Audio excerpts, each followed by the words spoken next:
The massive warship Shadow of Stars drifted silently through the void of space, its dark hull stretching for miles in every direction.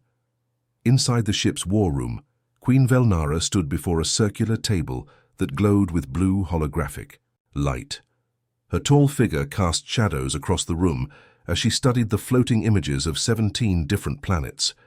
Each world showed the same troubling picture: human cities still fighting back against her empire's forces. Queen Velnara was unlike anything humans had ever seen. Standing nearly 7 feet tall, her skin had a pale silver color that seemed to shimmer under the ship's lights. 4 powerful arms moved with grace as she pointed at different planets on the display.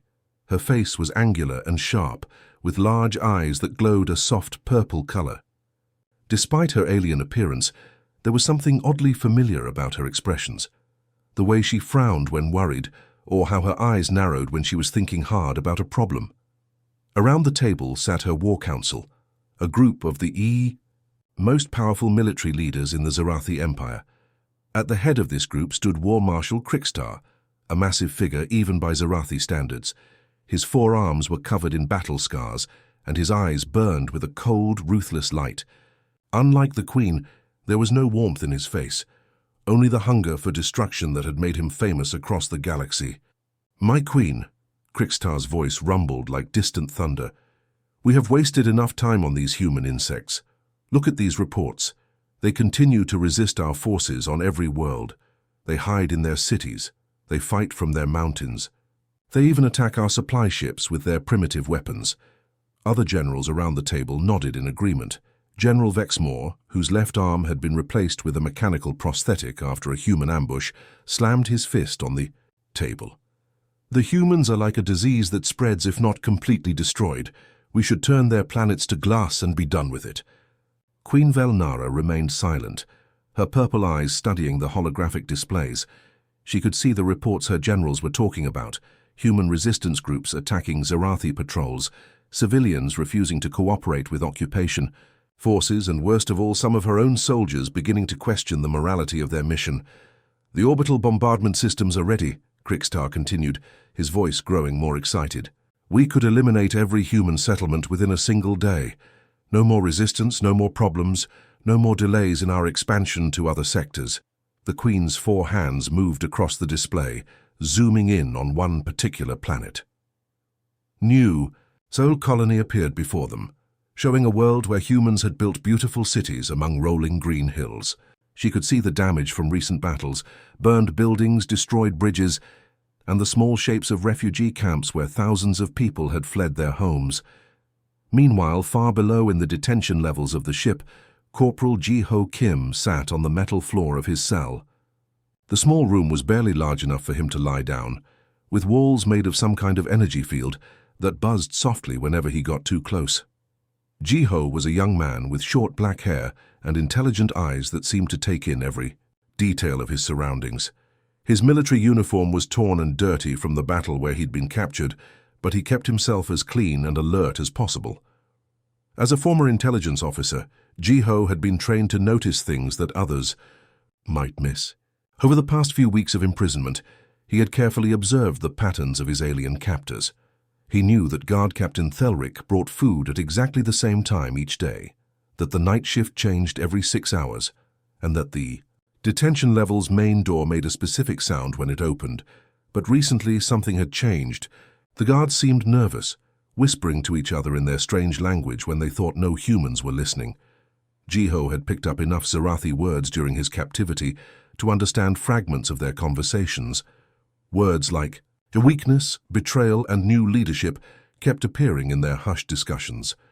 What worried Ji-Ho most was how the ship's officers had begun avoiding certain areas. High-ranking Zarathi, who used to walk confidently through the corridors, now seemed to take longer routes to their destinations. Some of them looked over their shoulders constantly, as if expecting to be followed or attacked. Back in the war room, the debate continued. Queen Velnara finally spoke, her voice carrying the authority of someone who had ruled an empire for decades. "The humans are not like other species we have conquered. They adapt quickly, they fight with desperate courage, and they seem to grow stronger when faced with impossible odds. Which is exactly why we must destroy them completely, Krikstar interrupted, his eyes blazing with conviction. Every day we delay gives them more time to develop new weapons, new strategies, new ways to resist us. The other species we conquered accepted their fate. These humans refuse to surrender even when defeat is certain. The Queen turned away from the display and looked directly at her war marshal. For a moment the room was filled with tension as the two powerful figures stared at each other. Finally, Velnara spoke again. "I will consider your recommendations. This meeting is dismissed." As the generals filed out of the war room, most of them were clearly unhappy with the Queen's response. They had expected immediate approval for their plan to destroy the human colonies. Instead, they were left with uncertainty and delay, two things that military leaders hate more than anything else. That night, as the ship's artificial day cycle dimmed the lights throughout the corridors, Queen Velnara made a decision that would prove to be fateful. Instead of keeping her usual bodyguards stationed outside her quarters, she dismissed them with a wave of her hand.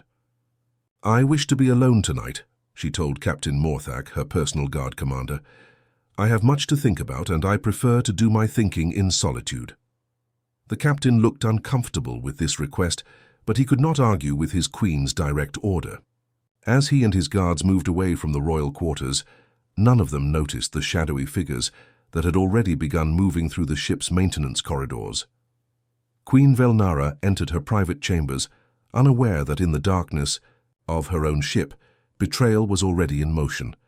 The ship's chronometer showed exactly 2 in the morning when the first scream echoed through the royal corridor. Guard Commander Morthak had barely enough time to reach for his weapon before a plasma bolt struck him in the chest, sending him crashing into the polished metal wall. His body hit the floor with a heavy thud that seemed to echo forever in the sudden silence that followed. War Marshal Krikstar stepped over the fallen guard's body, his 4 arms each holding a different weapon. Behind him came a group of 20 elite soldiers, all moving with the deadly precision of warriors who had planned this moment for months. Their faces were hidden behind tactical masks, but their eyes burned with the cold light of revolution. "Secure all exits," Krikstar commanded, in a whisper that somehow carried more authority than a shout. "No one enters or leaves this section without my permission. Kill anyone who tries to raise an alarm." The conspirators spread out through the royal quarters like a dark tide, their footsteps muffled by special boots designed for silent movement. They had studied the layout of these corridors for weeks, memorizing every door, every corner, every possible hiding place. This was not a random act of violence. It was a carefully orchestrated military operation. Captain Velthok, one of the Queen's most trusted officers, emerged from a side corridor just as the rebels reached the main entrance to the royal chambers. He took one look at the armed figures and immediately understood what was happening. His hand moved toward his communicator, but 3 plasma bolts struck him before he could make a sound.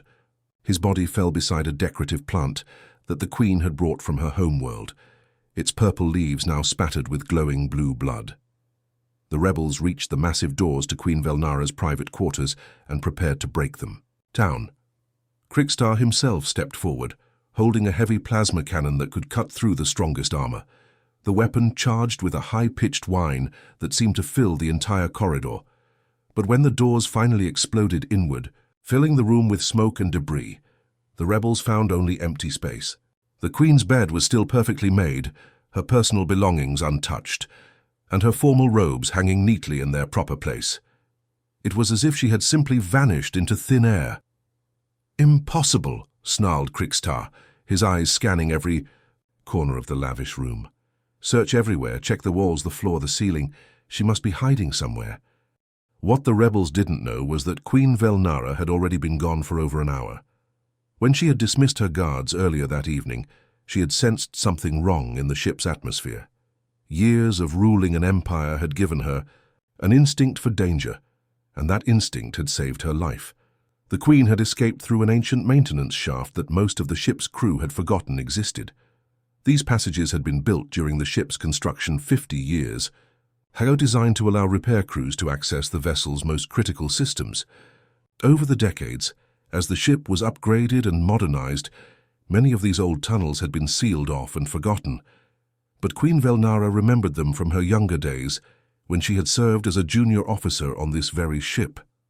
Back then, she had explored every corner of the vessel, learning its secrets and hidden places. Now that knowledge was keeping her alive. She crawled through the narrow tunnel on her hands and knees, her forearms making the movement awkward but possible. The metal walls were covered with dust and condensation, and the air was thick with the smell of machinery and old grease. Behind her, she could hear the sound of plasma weapons and shouting voices as the rebels discovered her escape. Then came the emergency alarms. The sound was deafening even through the thick walls of the maintenance shaft. Red lights began flashing throughout the ship, and a mechanical voice began repeating the same message over and over. "Security breach in royal quarters. All personnel report to emergency stations. This is not a drill." Queen Velnara knew that. Krikstar would use the alarms to his advantage, claiming that enemies had attacked the ship and that she had been killed defending it. The rebels would take control of the vessel and announce her death as a heroic sacrifice, making themselves look like the saviors of the Empire. As she crawled deeper into the forgotten passages, plasma energy from the fighting above began to leak through the walls. One bolt burned through the metal just inches from her head, filling the tunnel with superheated gas and molten metal. The Queen pressed herself against the floor as more energy beams cut through the walls around her. Particularly large blasts tore through the tunnel wall right beside her, and Queen Velnara felt burning pain lance through two of her arms. The plasma had caught her shoulder and upper arm, leaving deep burns that immediately began bleeding the glowing blue fluid that served as Zerathi blood. The pain was incredible, but she forced herself to keep moving. Meanwhile, in the detention, levels far below, Ji-ho Kim was putting the finishing touches on his escape plan. For 3 weeks, he had been working on a lockpick made from metal threads pulled from his uniform. Every night, he had twisted and bent the thin wires into the precise shape needed to open his cell door. It was delicate work that required patience and skill, but his military training had taught him to never give up hope. The emergency alarms were perfect cover for his escape. The guards who normally watched the detention level had been called away to deal with the crisis above, leaving only automated systems to monitor the prisoners. Ji-ho carefully inserted his makeshift lockpick into the energy field generator that powered his cell door. The device sparked and flickered, then died completely. The energy barrier that had held him captive for weeks simply vanished, leaving nothing but empty air between him and freedom. Ji-ho stepped out of his cell for the first time since his capture, feeling the solid deck plates beneath his feet. The corridor outside was dimly lit and completely empty. Ji-ho could hear the distant sound of weapons fire and running footsteps from somewhere above, but the detention level seemed abandoned. He moved carefully through the shadows, using every skill he had learned in military training to avoid detection. His plan was simple: find a way to the escape pods and get off the ship before whatever was happening upstairs got worse. But as he made his way through the ship's lower levels, he began to hear something unexpected, the sound of someone in pain. Following the sound, Ji-ho found himself in an abandoned storage bay filled with old equipment and forgotten supplies. And there, collapsed behind a stack of metal crates, was the most powerful person in the Zerathi Empire. Queen Velnara lay on her side, her silver skin pale and covered with sweat. 2 of her forearms were badly burned, and glowing blue blood had pooled beneath her body. Her breathing was shallow and labored, and her purple eyes were unfocused with pain and exhaustion. For a moment, Ji-ho just stared. This was his captor, the leader of the empire that had destroyed his homeworld and killed his friends. Every instinct told him to walk away, to let her die and escape while he had the chance. But as he looked at the wounded alien, Ji-ho saw something he hadn't expected: vulnerability. Despite her fearsome appearance and absolute power, Queen Velnara was just another living being in pain, struggling to survive. Ji-ho made his choice. Instead of walking away, he knelt beside the fallen queen and began searching through the storage bay's medical supplies. Queen Velnara's eyes fluttered open slowly, her vision blurry and her head pounding with pain. The first thing she saw was a face hovering above her, but it wasn't a Zerathi face. It was smooth and pale, with small eyes, and strange hair that covered only the top of the head. a human face. For a moment she thought she was having a fever dream. The burns on her arms throbbed with each heartbeat, and her mind struggled to make sense of what she was seeing. A human was kneeling beside her, his hands moving gently as he wrapped clean cloth around her injured arms. His touch was careful and precise, avoiding the worst of the plasma burns while still providing support to the damaged tissue. Jiho noticed her eyes were open and looked directly at her. "Don't move," he said quietly in heavily accented Zarathi. "Your injuries are serious. I'm trying to stop the bleeding." The Queen's forearms tensed instinctively, ready to strike at this enemy who dared to touch her. But the movement sent waves of agony through her burned limbs, and she gasped in pain. The human immediately placed a gentle hand on her shoulder, not to restrain her but to comfort her. "Easy," Jiho whispered. "I know you don't trust me, but I'm not going to hurt you. I found some medical supplies in this storage room. These bandages should help with the pain." Queen Velnara stared at him in complete confusion. Everything she had been taught about humans said they were savage creatures driven only by violence and self-interest. Her military reports described them as barely intelligent animals who attacked without reason and showed no mercy to their enemies.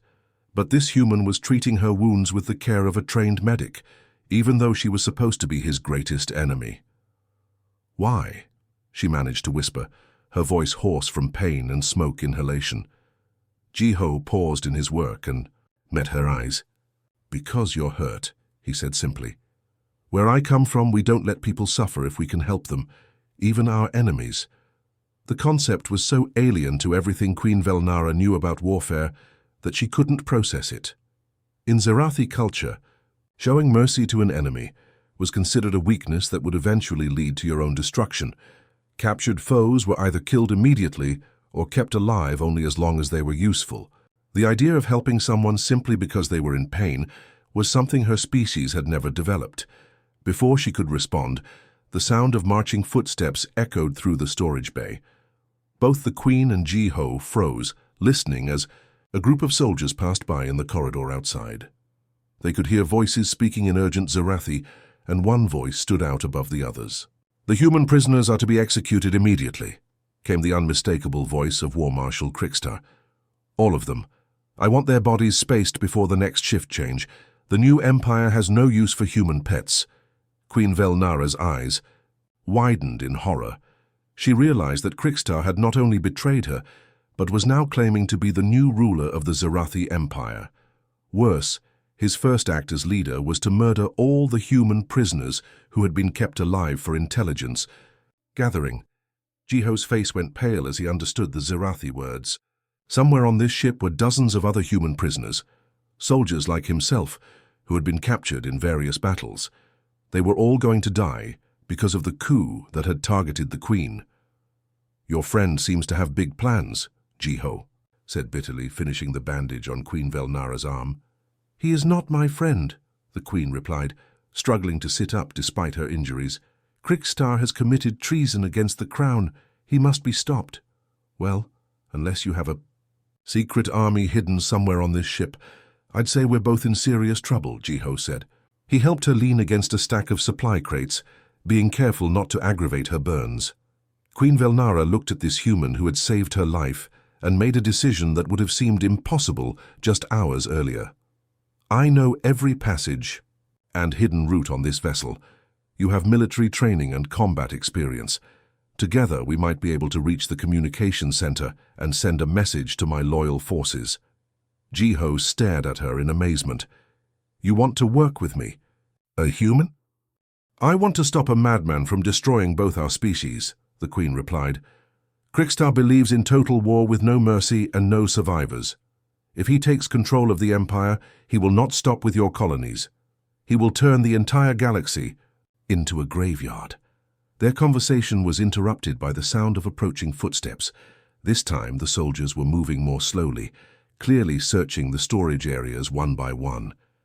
Jiho quickly helped Queen Velnara to her feet, supporting her weight as they moved deeper into the cluttered bay. "Can you walk?" he whispered. "I have to," she replied through gritted teeth. They made it to the back of the storage area, just as 3 Zarathi warriors entered the bay. These weren't regular soldiers. They were elite hunters genetically modified for enhanced strength and speed. Each one stood over 8 feet tall, with muscular arms and razor-sharp claws. Their eyes glowed red in the dim light as they began systematically checking behind every crate and container. Ji-ho looked around desperately for anything he could use as a weapon. The storage bay was filled with maintenance equipment, spare parts and cleaning supplies, nothing that looked particularly dangerous. But his military training had taught him that any object could become a weapon if used correctly. He grabbed a canister of industrial cleaning solvent and a broken piece of metal pipe. It wasn't much against 3 enhanced warriors, but it was better than nothing. Queen Velnara watched in fascination as the human began preparing for a fight he couldn't possibly win. The first warrior rounded a stack of crates and spotted them immediately. He let out a roar of triumph and charged forward, his 4 massive arms reaching out to grab the fugitives. Ji-ho waited until the last possible second, then threw the cleaning solvent directly into the warrior's face.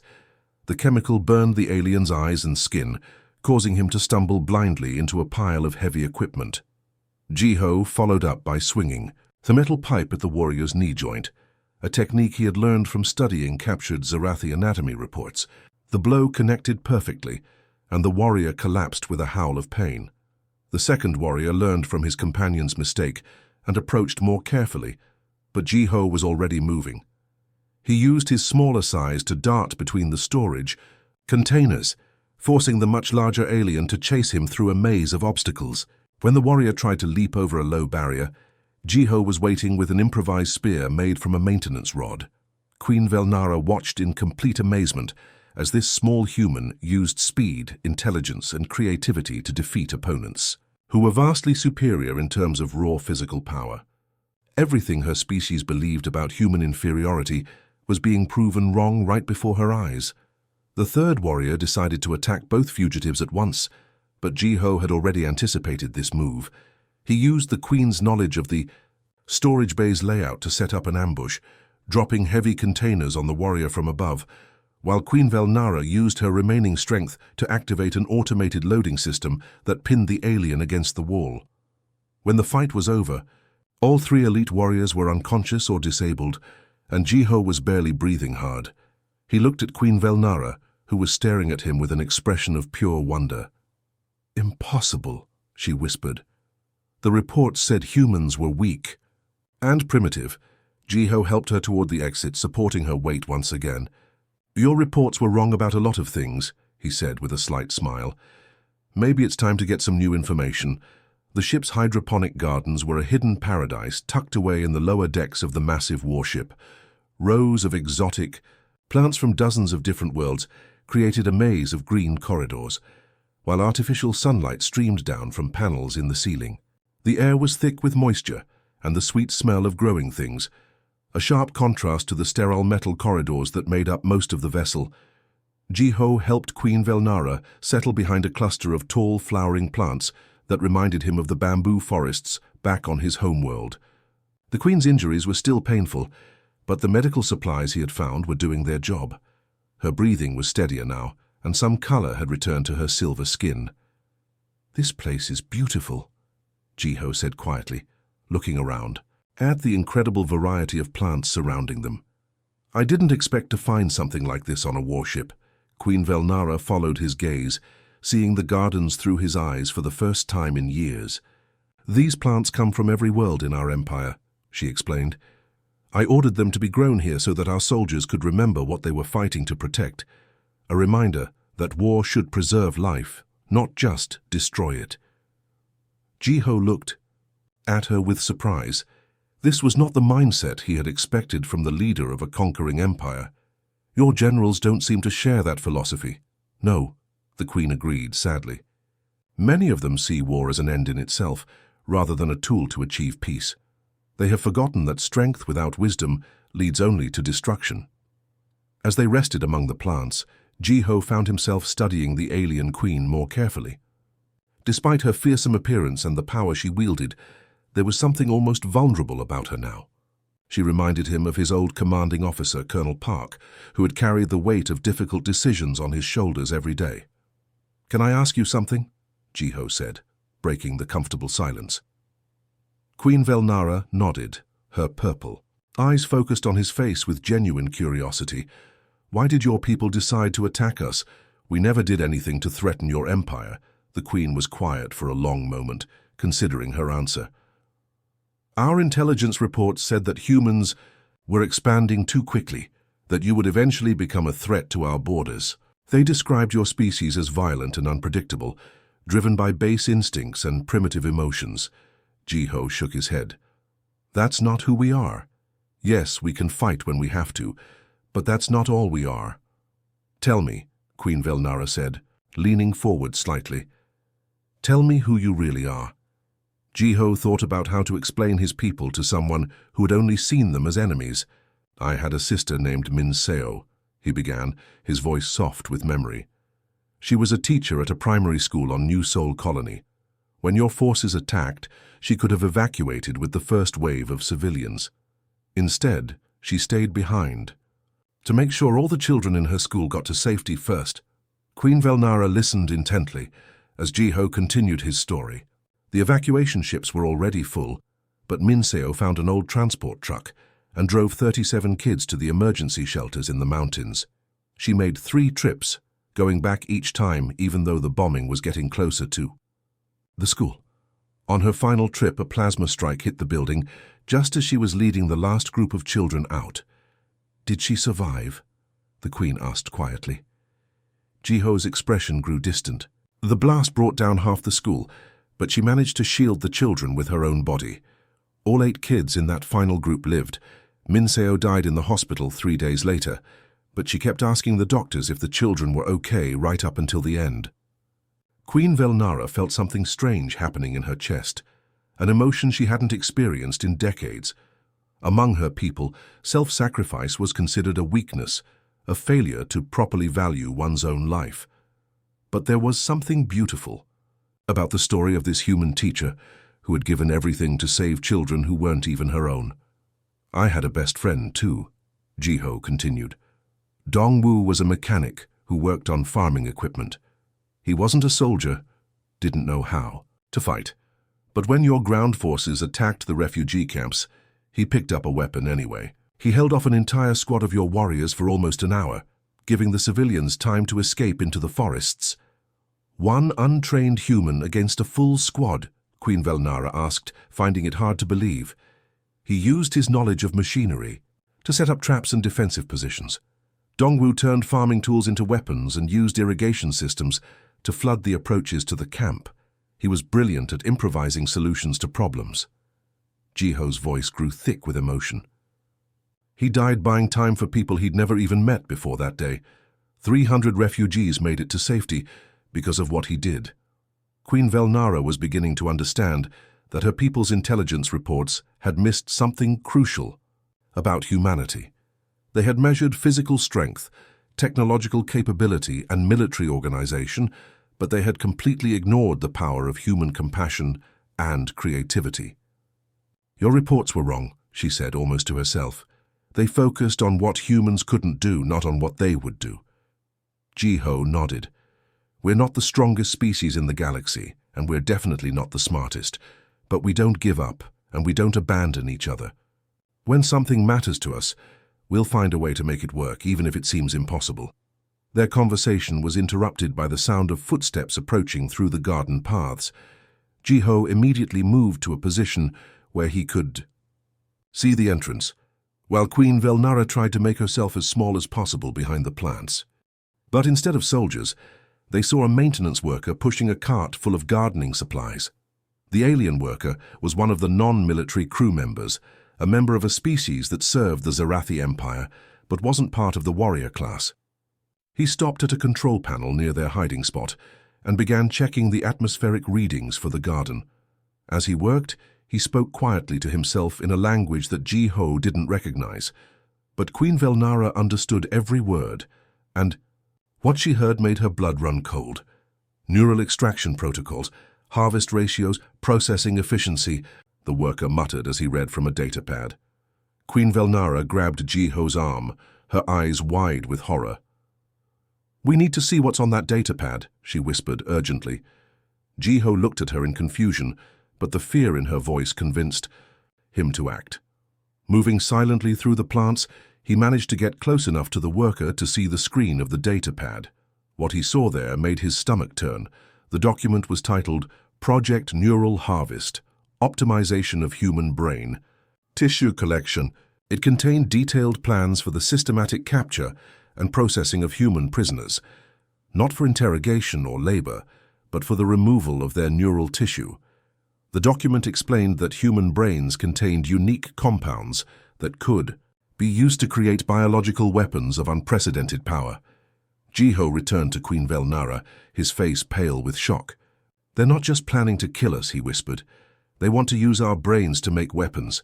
Queen Velnara felt sick.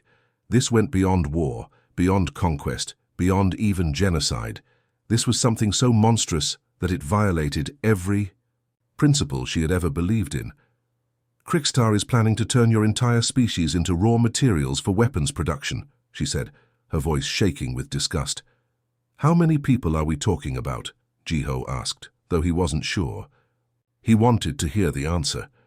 The Queen thought about the populations of the 17 human colonies that were still resisting.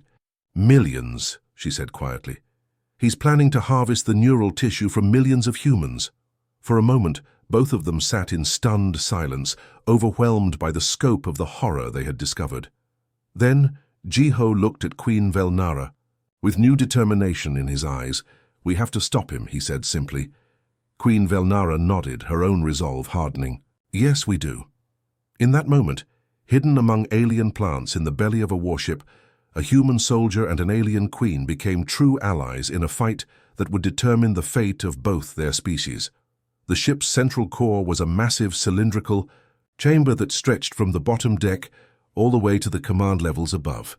Enormous power conduits ran along the walls like metal arteries, carrying energy to every system on the vessel. The air hummed with electricity, and the walls glowed with a soft blue light that came from the ship's main reactor. Queen Velnara moved carefully through the maintenance walkways that surrounded the core, with Jiho close behind her. Her injuries were still painful, but adrenaline was keeping her moving. They had to reach the communication center before Krikstar could consolidate his power and begin the horrible neural harvesting project they had discovered. "The communication array is 3 levels up," the Queen whispered, pointing to a series of platforms that spiraled around the central chamber. "If we can get there, I can send a message to Admiral Thekmore. He commands the Second Fleet and has always been loyal to me." Jiho nodded, checking the improvised weapons he had gathered from the storage bay. It wasn't much: a plasma cutter that might work as a short-range weapon, and some chemical canisters that could be used as explosive devices. But it was better than facing the rebels empty-handed. They had made it halfway to their destination, when Jiho heard the sound of multiple footsteps on the metal walkways above them. He grabbed Queen Velnara's arm and pulled her into the shadows, behind a large power coupling, just as a group of figures appeared on the platform above. "Search every level," came a familiar voice. "The Queen may be wounded, but she's not dead. Find her before she can contact the outer fleets." But this wasn't one of Krikstar's rebels speaking. Jiho could tell by Queen Velnara's reaction that she recognized the voice, and it brought hope rather than fear to her eyes. "Captain Zethrin," she whispered with relief. "He was my personal bodyguard before the coup. If he's alive, then some of my loyal forces must have survived." Queen Velnara stepped out of hiding and called up to the platform above. "Zethrin, down here." The response was immediate. 6 Zarathi warriors rappelled down from the upper walkway, their weapons drawn and ready for action. Captain Zethrin was in the lead, a massive figure even by Zarathi standards, with battle scars covering his arms and a patch over one eye from an old wound. His remaining eye blazed with fierce loyalty when he saw his queen. "My queen," he shouted, dropping to one knee in a formal bow. "We thought you were dead. When we heard the announcement of your illness, we knew it was a lie, but we couldn't find any trace of you." The other soldiers followed their captain's example, kneeling before Queen Velnara with obvious relief and joy. But their expressions changed dramatically when they noticed Jiho standing beside her. "Human!" snarled Lieutenant Morkex, raising his plasma rifle. "My queen, step away from the prisoner. It must have captured you somehow." No, Queen Velnara said firmly. He saved my life. Without his help, I would have died from my injuries. Hours ago. Captain Zethrin's scarred face twisted with confusion and anger. My queen, this creature is manipulating you somehow. Humans are incapable of genuine compassion or loyalty. It must be using some kind of psychological trick to make. Who trust it? Jiho remained silent, understanding that anything he said would only make the situation worse. These warriors had been taught their entire lives that humans were inferior beings, driven only by selfish instincts. No amount of words would convince them otherwise. Look at the evidence, Queen Velnara said, trying to reason with her soldiers. This human could have left me to die and escaped the ship while the coup was happening. Instead, he treated my wounds and has been helping me reach the communications center. It's obviously hoping to use you as a bargaining chip, Lieutenant Morkex replied, his weapon still pointed at Jiho. The moment it gets what it wants, it will betray you, just like all humans betray their allies. Sergeant Valthor, the youngest of the loyal soldiers, looked uncertain. My queen, with respect, the psychological warfare reports say that humans are experts at deception. Maybe it's making you think it helped you, when really it's been controlling your actions all along. Queen Velnara felt frustration building inside her. How could she explain to these warriors that everything they believed about humans was wrong? How could she make them see what she had seen? The genuine courage and compassion that Jiho had. Shown? Captain Zethrin stepped forward, his massive frame towering over the human. My queen, I have served your family for 30 years. I was there when your father died, and I swore an oath to protect you with my life. That oath means I cannot allow this human to continue corrupting your judgment. He raised his weapon, pointing it directly at Jiho's chest. Step aside, my queen.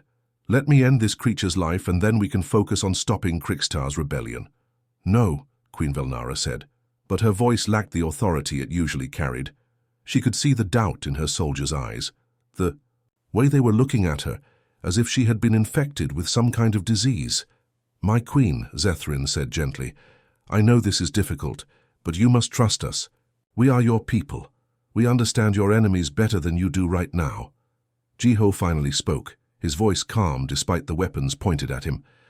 Your queen is not being manipulated. She's seeing the truth about my people for the first time. The question is whether you're brave enough to see it too. Silence, roared Zethrin. You will not speak to royalty, you primitive animal. The insult sparked something in Queen Velnara that surprised even her. She had listened to Jiho's stories about his sister and his friend, had seen him risk his life to save hers, had watched him defeat superior opponents through intelligence and courage. To hear him dismissed as a primitive animal filled her with an anger she hadn't expected. That is enough, she said, her voice carrying the full authority of someone who had ruled an empire for decades. I am your queen, and you will respect my decisions. But Captain Zethrin was unmoved.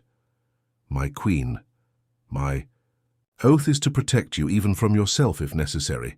This human dies now. He began to squeeze the trigger of his plasma rifle, but Queen Velnara moved faster than anyone expected. Despite her injuries, she threw herself between Zethrin and Jiho, her forearms spread wide to shield the human from the weapon. If you want to kill him, she said in a voice that could have cut through steel, you will have to kill me first. The loyal soldiers stared at their queen in complete shock. Captain Zethrin's weapon wavered as he tried to process what he was seeing. In all his years of service, he had never seen Queen Velnara place herself in danger to protect anyone, let alone an enemy prisoner. My queen, he whispered, what has this creature done to you?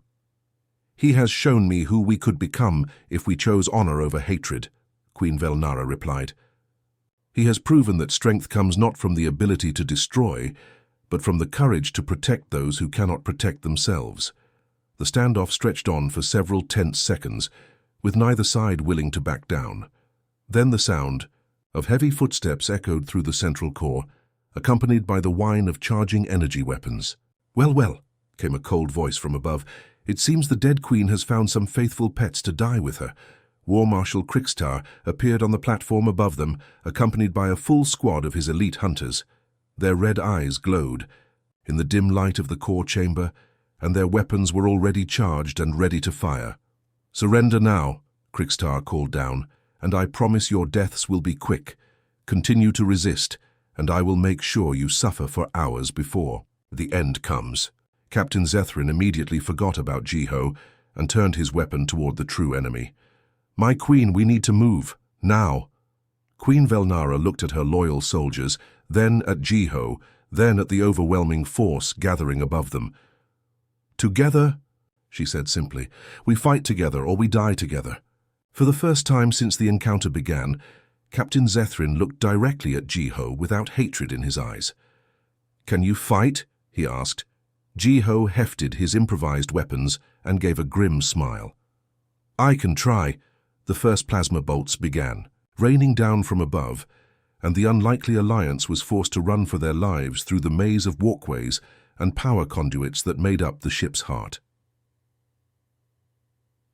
Plasma bolts sizzled through the air above their heads as the group ran along the narrow walkways that surrounded the ship's central core. The metal grating beneath their feet rang with each step, and the sound echoed through the massive chamber like a drumbeat. Behind them, Krikstar's hunters were giving chase, their heavy footsteps growing closer with each passing second. Captain Zethrin led the way, his massive frame moving with surprising speed despite his size. Queen Velnara was in the middle of the group, still weakened by her injuries but keeping pace through sheer determination. Jiho brought up the rear, constantly looking over his shoulder to track their pursuers. The communication center is 2 levels up, Queen Velnara called out between labored breaths. We need to reach the main access corridor. But as they rounded a corner, they found their path blocked. A squad of rebel soldiers had anticipated their route and set up a defensive position at the junction ahead. Energy barriers flickered between metal support pillars, and the muzzles of plasma weapons glowed menacingly in the dim light. We're trapped, Lieutenant Morkek said, his voice tight with frustration. They have us caught between 2 forces. Captain Zethrin immediately began planning a frontal assault. His military training focused on the concept of honorable combat. We charge their position together. If we hit them hard and fast, we can break through before they can bring their full firepower to bear. Wait, Jiho said, grabbing the captain's arm. That's exactly what they're expecting. Look at their position. They have overlapping fields of fire and good cover. A direct attack will get us all killed. Zethrin shook off the human's grip, with obvious irritation. Do not presume to instruct me in warfare, human. My people have been conquering galaxies since before your species learned to make fire. And that's exactly the problem, Jiho replied, his voice urgent as the sound of approaching footsteps grew louder. You've been fighting the same way for so long that you've stopped adapting. Your enemies know exactly what you're going to do, because you always do the same thing. Young Lieutenant Mordak, who had been listening to the exchange with growing interest, stepped forward. What would you suggest instead? He asked, ignoring the disapproving looks from his fellow soldiers. Jiho quickly studied the layout of the walkways and support structures around them. We don't attack their position directly. Instead, we make them come to us on our terms. See that power coupling 20 meters behind their line? If we can get someone there to sabotage it, the lights in this section will go out. Fighting in darkness favors the defender, Sergeant Valthor pointed out. We would lose our advantage in firepower, but we'd gain the advantage of confusion, Jiho explained. While they're trying to figure out what happened to their lights, 2 of us circle around to their flanks. We don't try to overrun their position, we just keep them pinned down with covering fire while the rest of the group moves to the next level. Captain Zethrin looked skeptical. Covering fire, what is this covering fire? Jiho realized he was dealing with a military culture that had never developed the concept of suppressive fire. Instead of trying to hit specific targets, you shoot at their general position to keep their heads down. The goal isn't to kill them right away. It's to stop them from shooting back while your allies move to better positions. Lieutenant Mordak's eyes lit up with understanding. So instead of each warrior fighting his own battle, we coordinate our actions to support each other's movements. Exactly, Jiho said, pleased that at least one of the Zerathi soldiers was grasping the concept. Your individual fighting skills are incredible, but imagine what you could accomplish if you combined those skills with coordinated teamwork. The sound of Krikstar's approaching hunters was getting dangerously close. Queen Velnara made the decision for all of them. "We try the humans' plan. Mordak, can you reach that power coupling?" The young lieutenant nodded eagerly. "Yes, my queen, I can climb along the underside of the walkway and approach from below. Zethrin, you and Valthor will provide this covering fire on my signal." The queen continued. "Morkex and I will move to the next level as soon as the lights go out." Captain Zethrin still looked unhappy with the plan, but he was a soldier who followed orders. "And what will the human do?" Jiho checked his improvised weapons. "I'll go with Mordak and make sure he gets to that power coupling alive. Then I'll circle around to the right flank and try to create a distraction." "You're sending our youngest warrior with the prisoner?" Zethrin asked, his voice filled with concern. "I'm sending our most adaptable warrior with our tactical advisor," Queen Velnara corrected firmly. "Now move. We have maybe 2 minutes before Krikstar's forces reach us from behind." Lieutenant Mordak proved to be remarkably agile even by Zarathi standards. He swung beneath the walkway like it was a playground, his forearms allowing him to move in ways that would have been impossible for a human. Jiho followed as best he could, using maintenance cables and support struts to traverse the gap. Weniki. They reached the power coupling. Mordak went to work with the efficiency of someone who had been trained in ship systems. "This should cut power to the entire section," he whispered, his hands moving rapidly over the control interface. Jiho kept watch while the young Zarathi worked, his eyes scanning for any sign that they had been spotted. The rebel soldiers ahead were still focused on the main walkway, expecting a traditional frontal assault at any moment. "Ready," Mordak whispered. "Do it." The lights went out instantly, plunging the entire section into darkness. The rebel soldiers immediately began shouting in confusion, their night vision temporarily useless after being adapted to the artificial lighting. That was when Captain Zethrin and Sergeant Valthor opened fire. But instead of the precise, aimed shots that Zarathi warriors normally used, they fired rapid bursts toward the general area of the rebel position. The constant stream of plasma bolts forced the defenders to keep their heads down, unable to return effective fire. "It's working," Mordak whispered in amazement. "They can't shoot back because they're too busy trying to avoid being hit." Jiho was already moving toward the right flank, using the darkness and the chaos to get into position. When he reached the edge of the rebel defensive line, he began throwing his chemical canisters toward their position. The explosions weren't powerful enough to cause serious damage, but they added to the confusion and made the defenders think they were under attack from multiple directions. Queen Velnara and Lieutenant Morkex used the distraction to climb quickly to the next level, their movements masked by the sound of weapons fire. Within minutes, the entire group had successfully bypassed the rebel position without suffering a single casualty. "Incredible," Captain Zethrin muttered as they regrouped on the upper level. "We outmaneuvered a superior force without losing anyone." Lieutenant Mordak was practically glowing with excitement. The coordination was perfect. Instead of each of us fighting our own battle, we all worked together toward the same goal. But their celebration was short-lived. As they approached the final stretch toward the communications center, they could see more rebel forces converging on their position from multiple directions. Krikstar had obviously decided to commit a significant portion of his forces to stopping them. "We need to set up a defensive position," Jiho said, studying the approaching enemy forces. "There's no way we can outrun all of them." This time, Captain Zethrin didn't argue. "What do you recommend?" Jiho pointed to a junction where several walkways met, creating a natural choke point. "We set up there. Use your plasma rifles to create overlapping fields of fire, but remember, short, controlled bursts to conserve ammunition. Make every shot count, but don't try to be a hero." As they established their defensive position, Jiho noticed that the Zarathi soldiers were beginning to think differently about combat. Instead of looking for individual glory, they were considering how their actions would support the overall mission. Young Lieutenant Mordak proved to be particularly good at adapting human tactics to Zarathi capabilities. His superior strength allowed him to set up heavy equipment that would have required multiple humans to move, while his enhanced reflexes made him incredibly effective at suppressive fire. The first wave of attackers came at them from 3 directions simultaneously, but the defenders were ready. Instead of the chaotic individual battles that usually characterized Zarathi combat, they fought as a coordinated unit. When one soldier needed to reload, another stepped up to cover his position. When enemies tried to flank their position, someone was always watching to provide warning. They held off the first assault, then the second, then the third. But with each wave, their ammunition supplies grew lower, and more enemy forces continued to arrive. "We can't hold this position much longer," Captain Zethrin reported, his voice grim. "At this rate, we'll be out of energy cells within the hour." Queen Velnara looked toward the communication center, still 200 meters away but seemingly as unreachable as a distant star. Time was running out, and their enemies were growing stronger with each passing minute.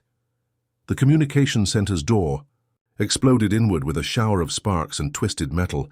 Captain Zethrin had used his last thermal charge to blow through the reinforced barrier, and the acrid smell of melted steel filled the air as the group rushed inside. Emergency lighting cast eerie red shadows across the walls, and dozens of control panels blinked with status indicators from across the massive fleet. Queen Velnara moved immediately to the main broadcasting console, her 4 hands dancing across the complex array of switches and displays. Despite her injuries, her fingers worked with the practiced efficiency of someone who had spent years learning every system on the ship.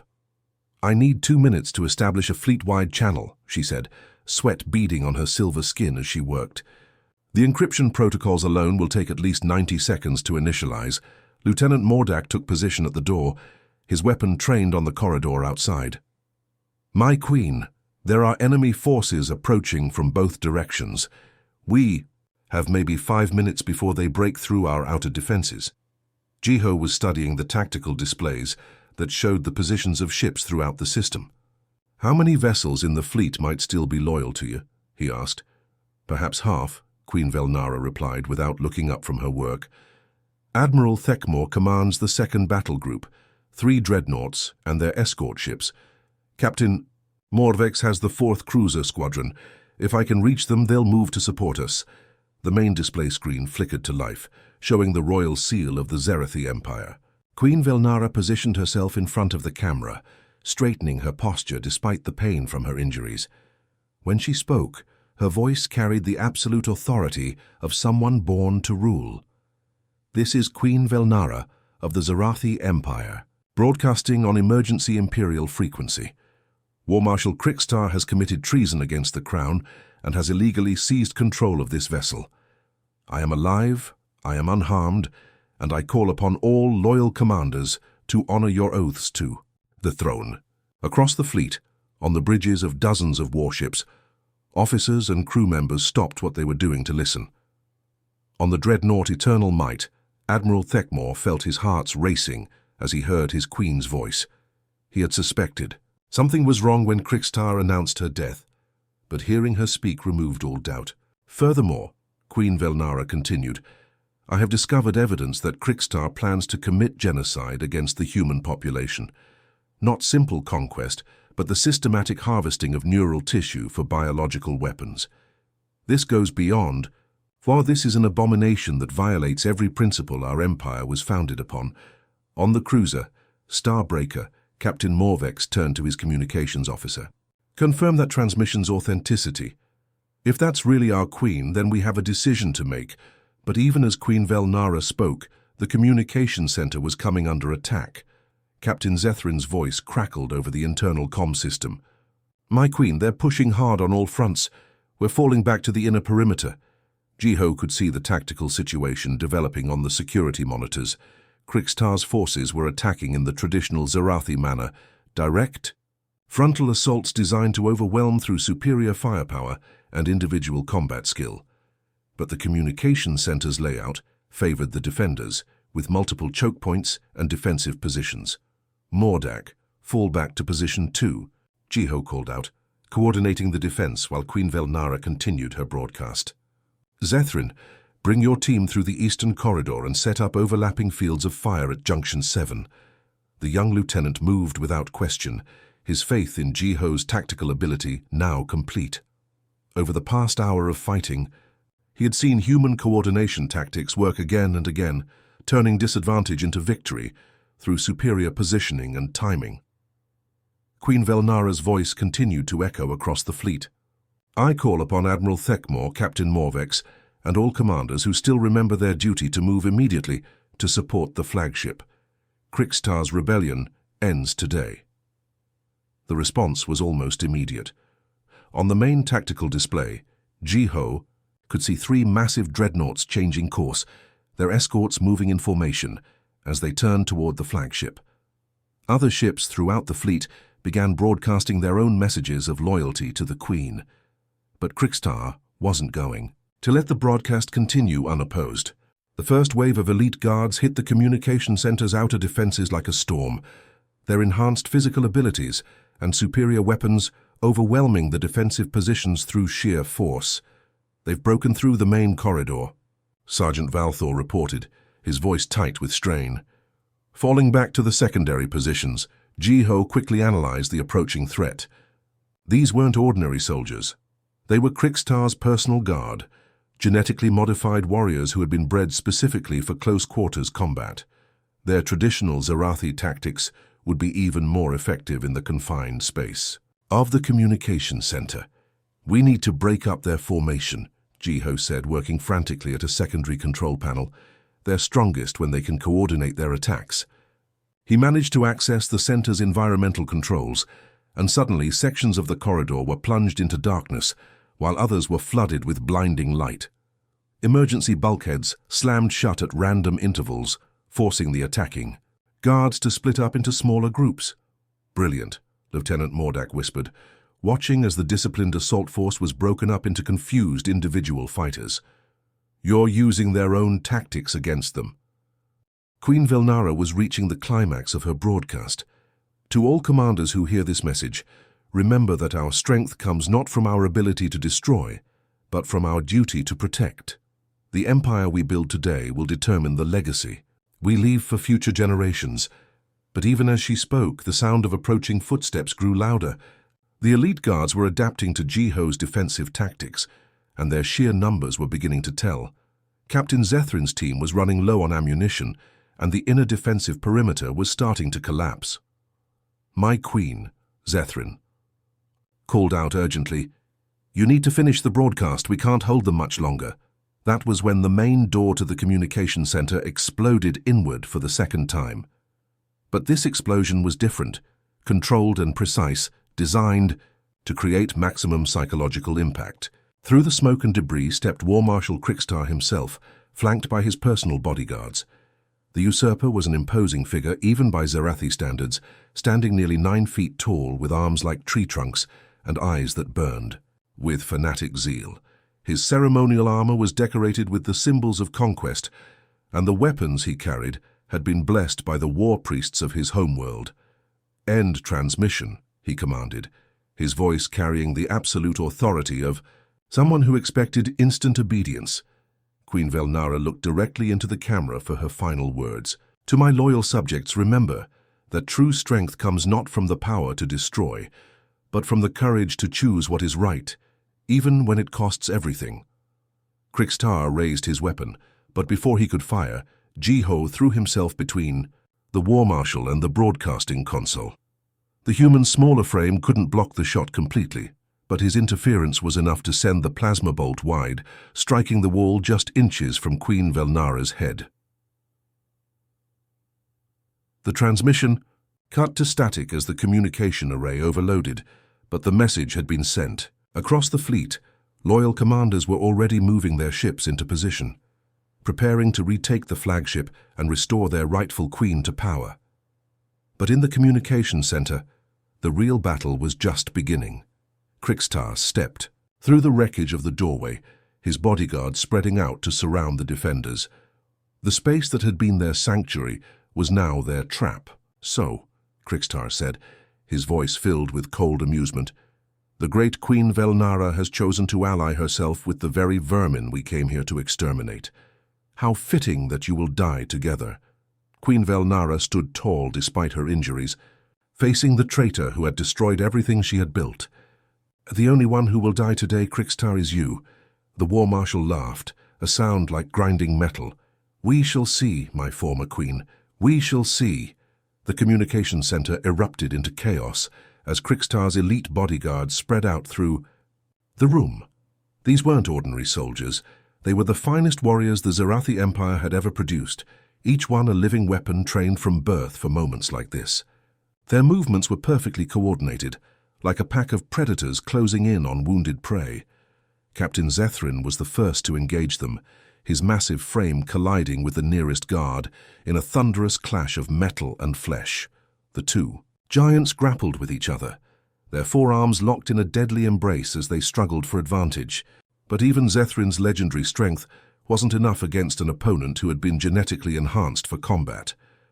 Lieutenant Mordak tried to help his captain, but another guard intercepted him with lightning-fast strikes that forced the young warrior to give ground. Sergeant Valthor managed to get off several shots with his plasma rifle before a third guard closed the distance and engaged him in hand-to-hand combat. Through it all, War Marshal Krikstar walked forward with the unhurried confidence of someone who knew the outcome was inevitable. His ancient plasma weapons hummed with deadly energy, artifacts from the early days of the Empire when warriors settled disputes with personal combat rather than fleet actions. "Your loyal soldiers fight well," he said conversationally to Queen Velnara, stepping over the debris from the destroyed communications console. "But they cannot change the fundamental reality of this situation. You are defeated. Your allies are too far away to help, and your human pet cannot save you." Jiho positioned himself between Krikstar and the Queen, his improvised weapons looking pathetically inadequate compared to the War Marshal's advanced armaments. But his stance was steady, and his eyes showed no fear, only the grim determination of someone who had already accepted what was about to happen. "You should have stayed in your cell, human," Krikstar said with mild amusement. "Your interference has only delayed the inevitable, and now you will die alongside your alien master." "She's not my master," Jiho replied calmly. "She's my ally. And there's a difference between dying for someone and dying with them." Krikstar's expression darkened. The concept of voluntary sacrifice for another being was alien to his warrior culture, where personal glory and individual achievement were the highest virtues. The idea that this small, weak human would willingly give his life for a Zerathi was an insult to everything he believed about the natural order of the universe. Behind them, the battle between the guards and Queen Velnara's defenders was reaching its climax. Captain Zethrin managed to break free from his opponent's grip and land a devastating blow, but the effort left him open to a counterattack that sent him crashing into the wall. Lieutenant Mordak was down, clutching a plasma burn on his arm, while Sergeant Valthor was barely holding his own against two attackers. "Enough!" Krikstar snarled, raising his primary weapon. "This ends now." The plasma cannon began to charge with a high-pitched whine that filled the air with electricity. Queen Velnara could see death approaching in the growing glow of the weapon's energy chamber, but she refused to show fear. She had ruled an empire for decades, and she would face her end with the dignity befitting her station.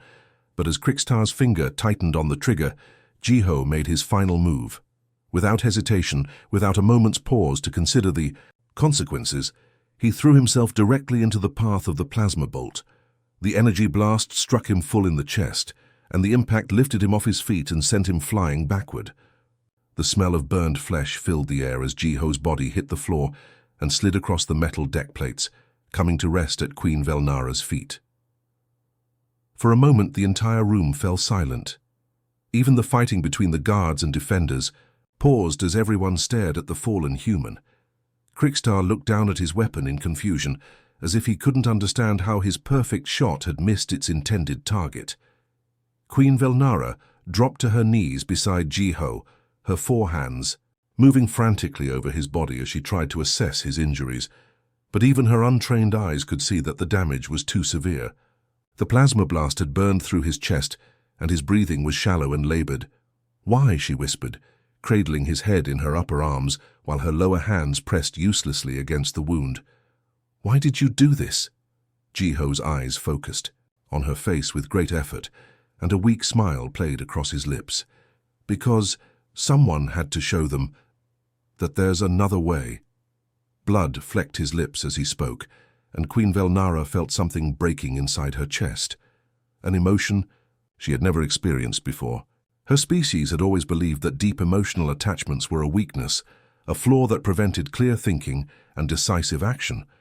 But what she felt now wasn't weakness. It was a strength she had never known existed. "You saved my life," she said, her voice thick with feelings she didn't have words for. "You could have escaped when the coup started, but you stayed to help me. Why?" Jiho's breathing was getting weaker, but his eyes remained focused on hers. "Because I saw..." "Who?" "You really are not the conqueror, not the alien enemy, just someone trying to do what's right." Krixter had recovered from his shock and was raising his weapon again, but this time Queen Velnara didn't look up at him. All of her attention was focused on the dying human in her arms. "Listen to me," Jiho whispered, his voice barely audible, above the sound of distant weapons fire. "Your people and mine, as we don't have to be enemies. We could be something better." "What do you mean?" Queen Velnara asked, leaning closer to catch his fading words. "Show them," Jiho said, his eyes beginning to lose their focus. "Show them what we could build, together, instead of what we could destroy, apart." His body went limp in her arms, and Queen Velnara felt the last breath leave his lungs. For the first time in her life, the proud ruler of the Zarathi Empire wept. The tears that ran down her silver cheeks were like nothing her species had ever seen, not tears of pain or frustration, but tears of genuine grief for someone who had chosen to die so that she could live. "How touching," Krixter said coldly, raising his weapon once more. "Now you can join your pet in death." But before he could fire, the sound of explosions echoed through the ship's hull. Admiral Thekmore's dreadnoughts had arrived, and their boarding parties were fighting their way through the vessel toward the communications center. The cavalry was coming, but they were still minutes away. Krixter smiled grimly and took aim at Queen Velnara, who was still kneeling beside Jiho's body. "At least I will have the satisfaction of killing you personally." But as his finger moved toward the trigger, something unexpected happened. Lieutenant Mordak, wounded but not defeated, managed to grab an abandoned plasma rifle and fired a desperate shot. The bolt struck Krixter's weapon, causing it to explode in his hands and sending the War Marshal stumbling backward. The explosion was the signal for chaos to resume. Captain Zethrin, battered but still fighting, launched himself at the nearest guard, while Sergeant Valthor provided covering fire. The sound of Admiral Thekmore's forces grew louder as they fought their way closer to the communication center. Within minutes, loyal troops were pouring through the doorway, overwhelming Krixter's remaining guards through sheer numbers. The Gi rebellion was over. The rightful queen was safe, and order was being restored to the ship. But Queen Velnara barely noticed any of it. She remained kneeling beside Jiho's body, holding him close and wondering how a single human soldier had managed to change everything she thought she knew about strength, courage, and the true meaning of sacrifice. The war was far from over, but in that moment, as she looked down at the peaceful expression on Jiho's face, Queen Velnara knew that everything would be different from now on. 3 days after the failed coup, Queen Velnara stood before the assembled war council in the same chamber where everything had begun. But this time, the atmosphere was completely different. War Marshal Krixter's chair sat empty, the traitor having died during his capture by Admiral Thekmore's forces.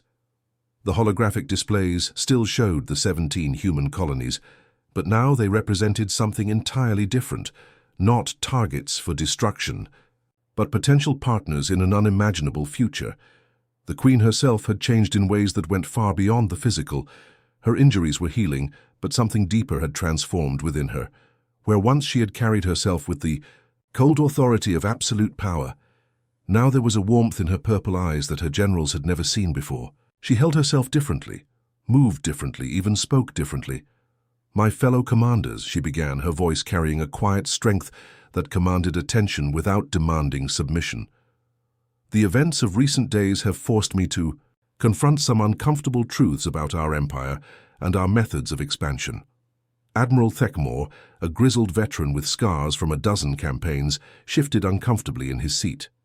"My queen, if you are referring to Krixter's treachery, I assure you that his views were not shared by the majority of your loyal officers.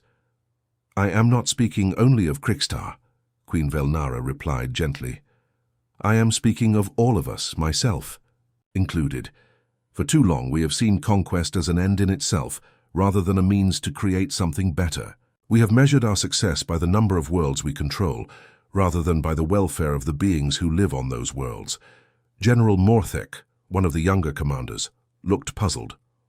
My queen, surely you are not suggesting that we abandon our military superiority? The Empire's strength has always been our greatest asset. Queen Velnara walked to the holographic display and gestured toward the human colonies. Our strength will always be important, General. But I have learned that true strength is not just the ability to destroy, it is the wisdom to know when destruction is necessary and when it is simply cruelty. She touched a control, and the display changed to show footage from the communication center battle. The assembled officers watched in silence as the recording showed Jiho throwing himself into the path of Krikstar's plasma blast, sacrificing his life to save the queen he had every reason to hate. This human soldier was our prisoner, Queen Velnara said quietly. He had been captured defending his home world against our forces. By every measure of military logic, he should have been my enemy. Yet, when I was wounded and helpless, he chose to save my life. And when Krikstar tried to kill me, he chose to die in my place. The room was absolutely silent as the officers processed what they were seeing. Many of them had read the intelligence reports about human savagery and primitive thinking. The idea that a human could display such selfless courage was difficult for them to accept. Captain Zethrin, still bandaged from his injuries during the battle, spoke up from his position near the door. My queen, I witnessed this human's actions firsthand. Everything we were taught about their species was wrong. They are capable of honor, sacrifice, and genuine nobility.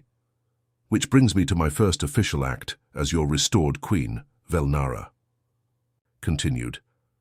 Effective immediately, all offensive operations against human colonies are suspended.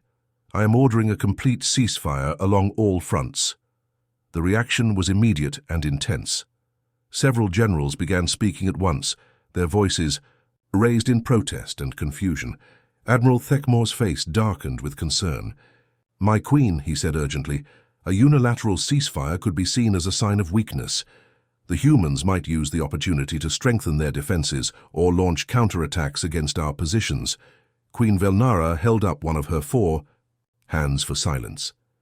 Admiral, I understand your concerns, but I am not proposing this ceasefire out of weakness. I am proposing it out of strength. The strength to admit when we have been wrong and the courage to try a different path. She activated another control, and the display showed a communication frequency. I have already sent a message to the human colonial government, requesting immediate talks to discuss a permanent end to hostilities. Their response arrived this morning. The message appeared on screen, and Queen Velnara read it aloud. To Queen Velnara of the Zerathi Empire, we are willing to meet with your representatives to discuss terms for peace. We propose neutral territory for these negotiations, with observers from both species present to ensure fairness. Signed, President Chen of the Colonial Defense Council. General Morthek looked skeptical. My queen, how do we know this is not simply a human trick to buy time while they prepare for a renewed offensive? Because, Queen Velnara said with absolute conviction, I have seen what humans are truly capable of when they choose honor over hatred. They are not the savage animals our reports described. They are a species capable of incredible courage, creativity, and compassion. She gestured again, and the display changed to show plans for a new military decoration. The design was elegant and meaningful. 2 stars crossing each other, one representing the Zerathi Empire and one representing humanity, united by the bond of mutual sacrifice. I am creating a new order of recognition, the Queen announced. The Order of the Crossed Stars will be awarded to individuals of any species who demonstrate extraordinary courage in the service of peace and understanding. The first recipient will be Corporal Jiho Kim of the Human Colonial Forces, awarded posthumously for his sacrifice in preserving both our lives and the possibility of peace between our peoples. The silence in the room was profound. The idea of awarding their highest military honor to a human soldier was something none of the generals had ever imagined possible. Lieutenant Mordak, who had fought alongside Ji-ho during the final battle, stepped forward. "My queen, I request permission to speak." "Granted, Lieutenant. I fought beside this human during our escape from Krikstar's forces. I saw him teach us tactics we had never imagined, strategies that saved all our lives. But more than that, I saw him treat our wounded, share his water with injured Zarathi soldiers, and risk his own life to protect people he had never met before." The young officer's voice grew stronger as he spoke. "If we can learn from his example, we might become something greater than just conquerors. We might become builders of peace." Queen Velnara smiled, the expression transforming her alien features with unexpected warmth. "That is exactly what I hope for, Lieutenant. The Zarathi Empire has always been strong enough to take what we wanted. Now I want to see if we are strong enough to build something we can be proud of." Over the following weeks, the ceasefire held. Representatives from both species met on a neutral space station, and slowly, carefully, they began the delicate work of turning enemies into allies. It wasn't easy. Centuries of mistrust and fear couldn't be overcome overnight. But the example of Ji-ho's sacrifice became a symbol that both sides could rally around. The Order of the Crossed Stars grew to include heroes from both species, humans who had shown mercy to captured Zarathi soldiers, and Zarathi who had protected human civilians. During the evacuation of contested worlds, each award ceremony reminded everyone that nobility was not determined by biology, but by the choices individuals made when faced with impossible situations.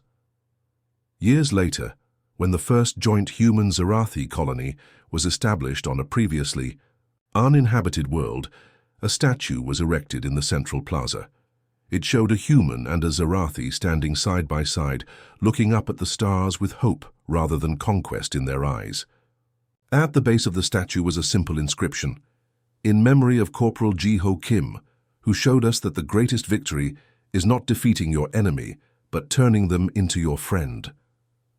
Queen Velnara, now older and bearing the title of Peacemaker, alongside her royal honors, often stood before that statue and remembered the moment when everything changed. A single human soldier, facing impossible odds with nothing but courage and compassion, had accomplished what entire fleets could not.